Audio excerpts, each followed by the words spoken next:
السلام عليكم ورحمة الله وبركاته. أعوذ بالله من الشيطان الرجيم. بسم الله الرحمن الرحيم. يا أهل الكتاب வேதக்காரர்களே قد جاءكم رسولنا திட்டமாக நம்மிடத்திலிருந்து உங்களிடத்திலே ஒரு ரசூல் வந்திருக்கிறார்கள்.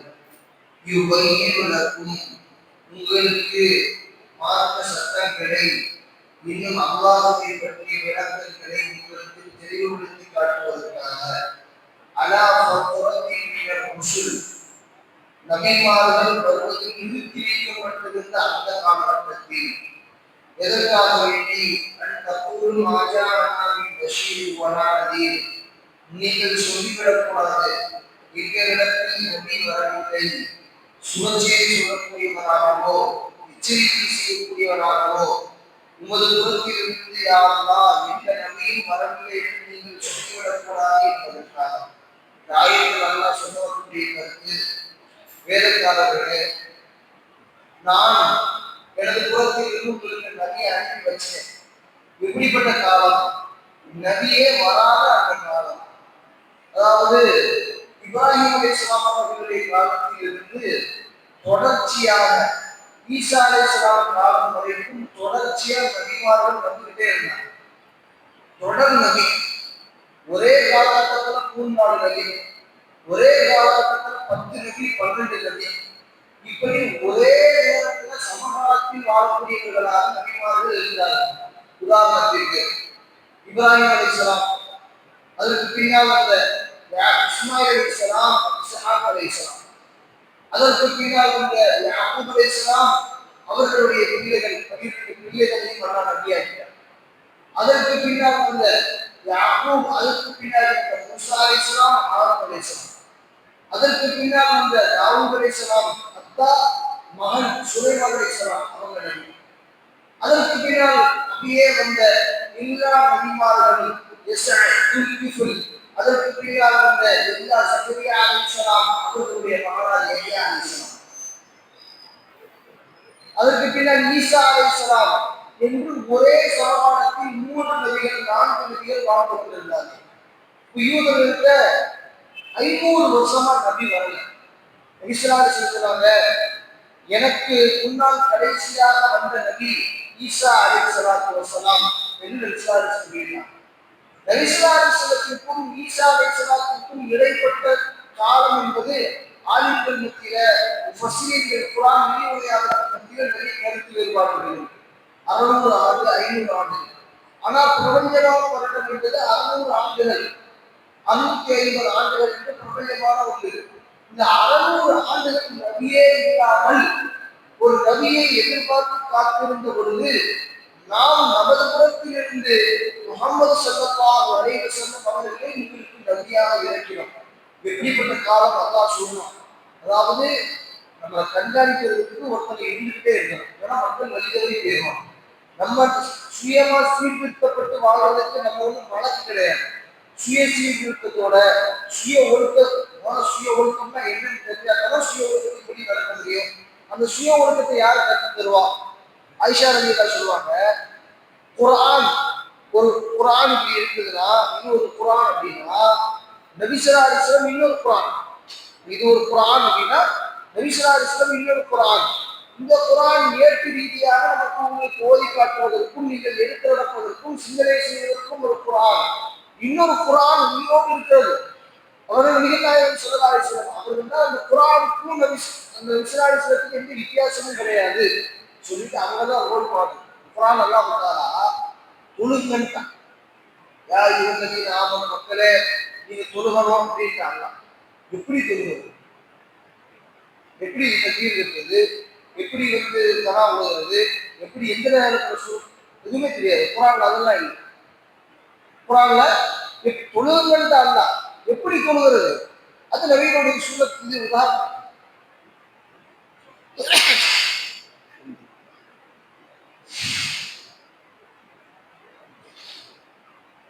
தொழுகன்ட்டு அல்லாஹ் எப்படி தொழுகிறது உதாரணத்துக்கு இந்த ஒரு விஷயம். இதே மாதிரி எல்லா விஷயங்களையும் குர்ஆன் அல்லாஹ் கூடுதலா சொல்லியிருப்பான். அது எப்படிங்கிற அதற்கான ரிசல்ட் நபிசுல்லாஹி ஹதீஸ்ல இருக்கும். நபியே வராத இந்த காலங்கள் மது, மாது, சூது, பல இறை கொள்கைகள், அதற்கு பின்னால் பெண் பிள்ளைகள் பிறந்தால் உயிரோடு புதைப்பது, அதுபோன்ற ஜாதி வெறி, மக்களுடைய விபச்சாரம் அதை தூக்கி இருக்கிறது. இப்படி உலகத்தில் எல்லா அனாச்சாரமும் ஒரே இடத்துல நடக்குது. எந்த இடம்? காபத்துல்லா வீட்டுல தூங்கி உலகத்துல ரஹ்மத்துகள் 1,00,000 ரஹ்மத்துகள் இறங்கக்கூடிய அந்த இடத்துல அதுவும் சொல்லணும் காட்டவன்.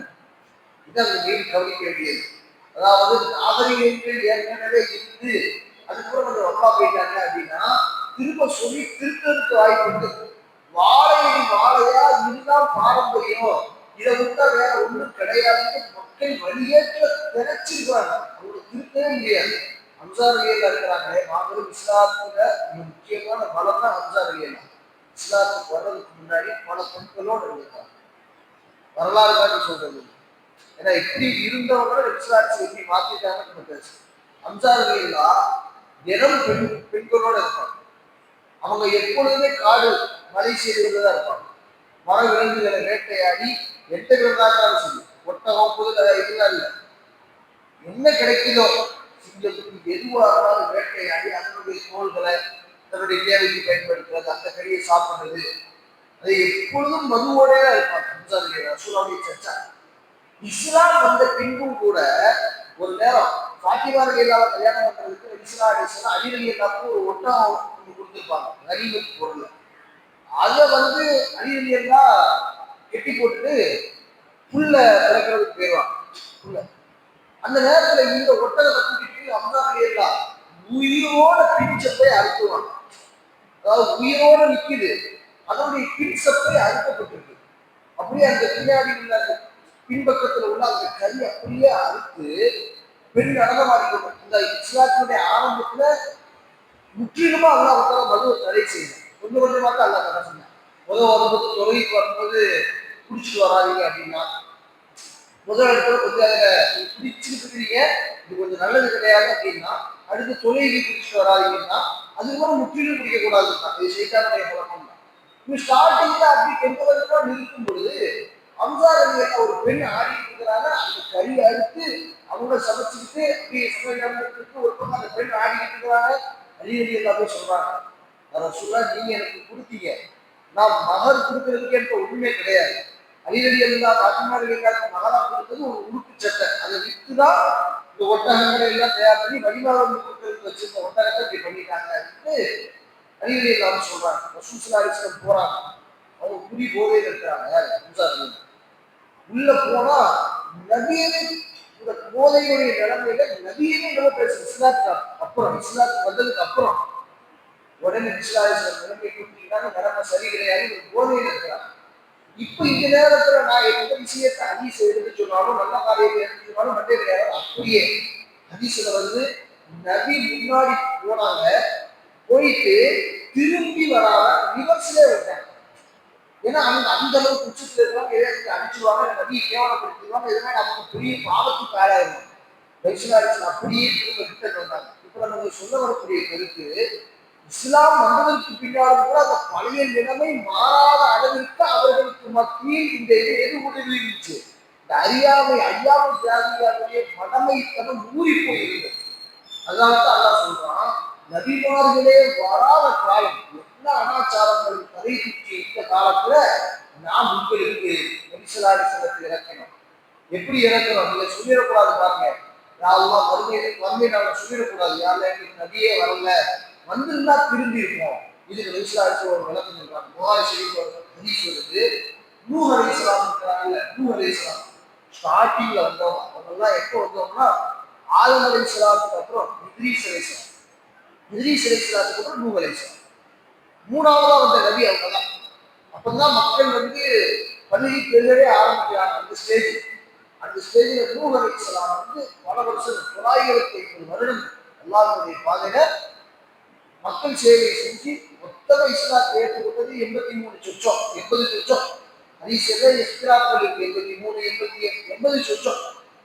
இஸ்லாம் மூலதான் ஏற்றுக்கிறாங்க. அது அல்லாஹ்வுடைய நாட்டம், நம்மளுடைய முயற்சியால் ஒன்றுமே கிடையாதுன்னு அல்லாஹ் தஆலா சொல்றான். நீங்க நினைச்சு என்ன குட்டிக்காரன் அடிச்சாலும் நீங்க எனக்கு பிசினஸ் அப்படி ஆக மாட்டேங்குது, நான் உலகம் கேள்வி செய்யறேன். இங்க ரிசலாலிஸ்ல 63 வருஷம் தான், 63 இல்ல, வெறும் 23 தான். 63 வருஷம் வாழ்ந்தாங்க, வெறும் 23 தான் இருந்தாங்க. 40 வயசுல இருந்து 63 வயசு தான். அந்த 980 எங்களுக்கு 23 23 முற்றிலும் மார்க்கம் பரிபூர்ணமடைஞ்சிருச்சு. உலகம் முழுக்க இஸ்லாம் பரவிடுச்சு. நான் என் மார்க்க நான் வந்து வேலை முடிஞ்சிச்சு, நான் போயிட்டு வரேன். அப்படியே அப்பாக்காக போறேன், இந்த மாதிரியான முன்னறிவிப்பு வந்துருச்சு, இதாக சூறா வந்துருச்சு, நான் அப்பாக்காக போறேங்கிற அறிகுறியும் வந்துருச்சு. விசாரணை அடுத்த வருஷம் இருக்குன்னா இல்லையான்னு தெரியாதுட்டாங்க. எனக்கே தெரிஞ்சிச்சு. 950 வருஷம் வாழ்ந்து அல்லாஹ் ஒவ்வொரு கூட்டமா விசாரிக்கும். எப்படின்னா முதல்ல ஆதம் அலைஹிஸ்ஸலாத்துடைய உம்மத்துவாங்க, இத்ரீஸ் அலைஹிஸ்ஸலாத்துடைய உம்மத்துவாங்க, அடுத்து ஒவ்வொரு கூட்டமா விசாரிக்கும். நூஹ் அலைஹிஸ்ஸலாத்துடைய கூட்டம் வரும் பொழுது அல்லாஹ் கேட்பான், என்னப்பா இத்தனை பேர் இருக்கிறீங்க, இவ்வளவு நாள் உழைப்பு செஞ்சாங்க உங்கள்கிட்ட, அதாவது அல்லாஹ்க்கு தெரியும், தெரிஞ்சுக்கிட்டே கேட்போம், உங்கள்கிட்ட நபி வரலையா, ஏன் நீங்க ஈமான் கொள்ளாம இருந்ததுக்கு என்ன காரணம்? முழு பூசணிக்காக சோத்திர பறிக்கிறதுன்னு சொல்லுவாங்க. நூஹ் அலைஹிஸ்ஸலாத்துடைய கூட்டம் அல்லாஹ்ட்ட சொல்லுவாங்க, எங்களுக்கு எந்த நபியும் வரல, எந்த ரசூலும் வரல அப்படின்ட்டுவாங்க. உடனே அல்லாஹ் நூஹ் அலைஹிஸ்ஸலாத்தை பார்த்து கேட்பாங்க, என்ன நூஹ் அலைஹிஸ்ஸலாத்தை நீங்க போகலையா, எச்சரிக்கை செய்யலையா? நூஹ் அலைஹிஸ்ஸலாம் சாட்சியர், எதா இருந்தாலும் மறுமையிலான சாட்சியர், அல்லாஹ்வுக்கு தெரியும். இதுக்கு சாட்சியா யார் ஆட்கள் நூஹ் அலைஹிஸ்ஸலாத்தை கேட்பாங்க, யாரை சொல்ல போறீங்க, என்ன உங்கள்கிட்ட ஆதாரம் தெரியும்? அல்லாஹ் நீ எதை கேட்கறதா இருந்தாலும் முகமது நபி ஸல்லல்லாஹு அலைஹி வஸல்லம் உம்மத்துல கேள்வி. நம்மட யாரை சொல்றாங்க நூஹ் அலைஹிஸ்ஸலாம், நீ எதை கேட்கறதா இருந்தாலும் முகமது நபியுடைய உம்மத்தார் நம்மளை பார்த்து எவ்வளவு வாழ்க்கை எல்லாம் நம்ம வச்சிருக்காங்க. அதாவது நம்ம நிரசி பாவம் செய்யறோம், நம்ம ஒன்றும் பரிசுத்தவான்கள் கிடையாது, முற்றிலும் அழுக்குகளை சுமந்துக்கிட்டு இருக்கிறோம். ஆனா நீ எதை கேட்கறதா இருந்தாலும் இந்த உம்மத்தை முகமது நபி ஸல்லல்லாஹு அலைஹி வஸல்லம் உம்மத்துல நம்ம சொல்லுவோம் எல்லாரும், யா அல்லாஹ் அவர்கள் 950 வருடங்கள் மார்க்கப்பட்டு செஞ்சாங்க, குர்ஆன் நீங்க சொல்லியிருக்காங்க, நாங்க சொல்றது பொய்யாகலாம், நீ குர்ஆனை சொன்னது பொய்யாகமா, நாங்கள் சாட்சி கூறுகிறோம். நூஹ் அலைஹிஸ்ஸலாம் 950 ஆண்டு காலத்தில் மக்கள் சேவை செய்தார்கள், மக்களுக்கு ஒரு தீனை எடுத்து சொன்னார்கள் சொன்ன உடனே அதற்கு பின்னாடிதான் அல்லாஹ் தீர்ப்பு வரும். நம்ம சொல்ல வரக்கூடிய விஷயம், எல்லா விஷயத்தையும் அல்லாஹ் ப்ராப்பரா பிளான் பண்ணி வச்சிருக்காங்க. ஆனா அல்லாஹ்வுக்கு என்ன தெரியும், ஏன்னா நீங்க சொல்லிடக்கூடாது, வறுமை நாள்ல எங்களுக்கு எச்சரிப்பதற்கு யாருமே வரல, அதனால இந்த மெம்பர் இருக்கிற இந்த மெம்பர் ஹக்கை எடுத்து சொல்லக்கூடிய இந்த மெம்பர் உறங்கிடுச்சு, சமுதாயம் முடிஞ்சு. இஸ்லாமியர்களுக்கு நபி கிடையாது, ஆனா அந்த நபியுடைய விஷயங்களை எடுத்து சொல்ல வேண்டிய பொறுப்பு ஆளுங்களுக்கு மத்தியில் இருக்கு. இந்த ஆளுங்கள் அமைதி ஆயிட்டாங்க, சோரமானே ஆயிட்டாங்க, இந்த ஆளுங்கள் ஒழுங்கா இரும்ப கத்துக்கிறல, இந்த ஆளுங்கள் ஒழுங்கா மக்களுக்கு என்ன தீமை எடுத்து சொல்லல. மறுமை நாள் வந்து சொல்லிடுவாங்க, யாரும் இன்னைக்கு ஊர்ல இருந்தாங்க, இன்னைக்கு ஊர்ல இருந்து எடுத்து சொல்லல, சொல்லி இருந்தா தெரிஞ்சிருக்கு அவங்களுக்கு என்ன பிடிச்சது. ஏன்னா இருந்தாங்க, பாத்திமா அவருடைய மடியில படுத்துருக்காங்க, வாரிசுன்னு பார்த்தா அவங்க ஒருத்தங்க தான் இருக்கிறாங்க, பாத்திமா மட்டும் சொல்றாங்க, அது உலமாவும் நம்பியா, எனது வாரிசு யார் தெரியுமா, எனக்கு பின்னால் நபிமார்கள் கிடையாது, ஆனா சாத்தமும் நபி, நானும் இறுதி நபியாக முத்திரை குத்தப்பட்ட நபி, நாங்க கடைசி நபி, ஆனா எனது வாரிசுகள் யார் தெரியுமா, எனது வாரிசுகள் குர்ஆனை மனனம் செய்து மார்க்க சட்டத்திட்டங்களை பெற்று மக்களுக்கு பரப்புரை செய்யக்கூடிய ஆலிம்கள்.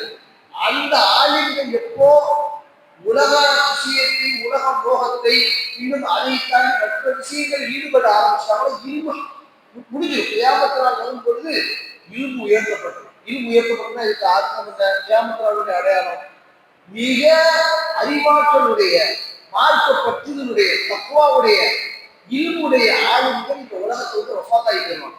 உதாரணத்துக்கு நம்முடைய என்னுடைய விஸ்வாத மாதிரி எனக்கு இல்மு இருக்காது, எனக்கு அடுத்து வரக்கூடியவர்களுக்கு, அதாவது எவ்வளவு கால தூரம் அடைந்து கொண்டே போகுதோ அவ்வளவு இல்மினுடைய அந்த மகத்துவமும் போயிட்டே இருக்கும். என்னுடைய உஸ்தாதுக்கு இருந்த மாதிரியான இல்மு எங்களுக்கு இருக்காது. அதே மாதிரி இப்ப இந்த காலத்துல இருக்கக்கூடிய இல்மு அதுக்கடுத்த காலத்துல இருக்காது. இப்படியே இல்மு உயர்த்தப்பட்டு முற்றிலும் மடமைத்தனம் வந்து, அதாவது பேரளவு மக்கள் ஆய்வுகள் இருப்பாங்க, முற்றிலும் மடமைத்தனம் வந்துடும்.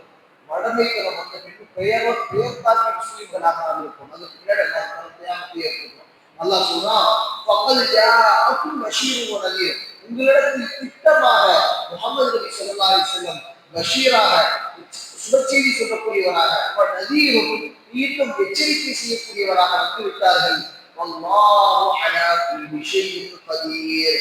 நிச்சயமாக அல்லாஹ் தஆலா அனைத்து வஸ்துக்களின் மீதும் பேராற்றல் உடையவராக இருக்கிறார் என்று அல்லாஹ் தஆலா இந்த ஆயத்தை முடிக்கிறார்.